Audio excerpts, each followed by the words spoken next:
Navy base पर missile से हमला किया है, जिससे इस क्षेत्र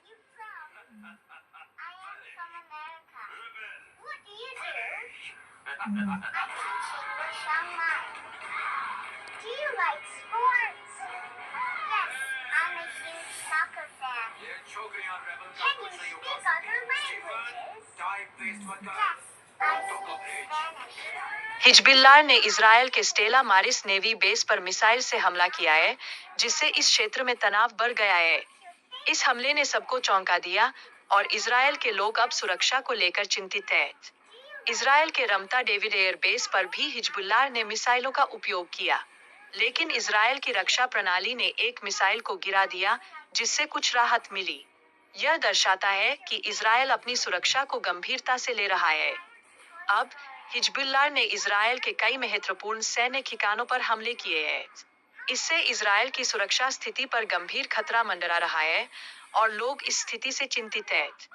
विशेष रूप से हिजबुल्लाह ने 6 नवंबर को इजरायल के स्टेला नौसैनिक बेस पर हमला किया। यह हमला इजरायल के लिए एक बड़ी चुनौती बन गया है, जिसने सबका ध्यान खींचा। अगले दिन 7 नवंबर को हिजबुल्लाह ने तेल अवीव के बुन गोरियन एयरपोर्ट पर भी हमला किया। इस हमले में कई रॉकेट दागे गए थे, जिससे वहां पर हड़कंप मच गया। डोनाल्ड ट्रंप की जीत के बाद हिजबुल्लाह ने कहा कि उनकी ताकत में कमी नहीं आई है। यह इजरायल के लिए एक गंभीर खतरा बन सकता है, क्योंकि स्थिति और भी जटिल हो रही है। ट्रंप की जीत के बाद इजरायल ने लेबनान से सीरिया तक गंभीर हमले किए।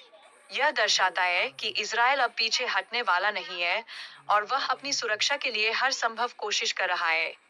ट्रंप ने स्पष्ट रूप से कहा है कि वह शांति के पक्ष में है। फिर भी वह ईरान पर प्रतिबंध बना सकते हैं, विशेषकर उसके परमाणु कार्यक्रम पर। यह एक महत्वपूर्ण मुद्दा है, जिसे सबको ध्यान में रखना चाहिए। ट्रंप का ईरान के प्रति दृष्टिकोण स्पष्ट है। वह वहां राजनीतिक अस्थिरता पैदा करने के लिए प्रयास कर सकते हैं। इससे ईरान के परमाणु कार्यक्रम को नियंत्रित करना उतना आसान नहीं होगा। इजराइल की बमबारी ने हिजबुल्लाह के ठिकानों को नुकसान पहुंचाया है। ये हमले ट्रंप की चुनावी जीत के बाद और भी बढ़ गए हैं, जिससे स्थिति और भी गंभीर हो गई है। ट्रंप के राष्ट्रपति बनने के बाद अमेरिका की शक्ति संतुलन में बदलाव हो सकता है। यह हिजबुल्लाह के खिलाफ इजराइल की नई रणनीति को प्रभावित कर सकता है, जिससे आगे की योजनाएं बदल सकती है। इजराइल ने लेबनान में हिजबुल्लाह के 3 मजबूत क्षेत्रों पर बड़े हमले किए हैं।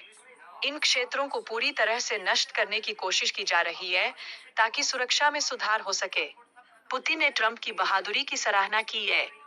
यह एक महत्वपूर्ण संकेत है कि वह बातचीत के लिए तैयार है, जिससे स्थिति में सुधार हो सकता है।